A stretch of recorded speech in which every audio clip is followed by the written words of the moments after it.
ये है डोमिनार 400 सीसी की बाइक है दोस्तों, और ये अभी 1 साल पुरानी बाइक है। और आप देख पा रहे हैं इसका पूरा इंजन हमने तार दिया नीचे।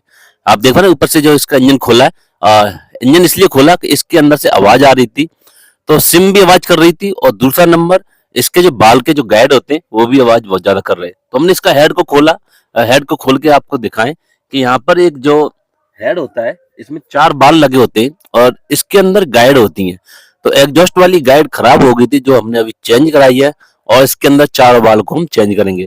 तो इसमें आवाज आ रही थी, कस्टमर कंप्लेन कर रहा था आवाज आ रही है, काफी टाइम से आवाज आ रही है। तो ये डोमिनार में खासकर इस चीज की आवाज आती है। कभी भी अगर आपकी बाइक में ऐसी आवाज आती है तो आप सबसे पहले हेड का चेक कराएं। Thank you.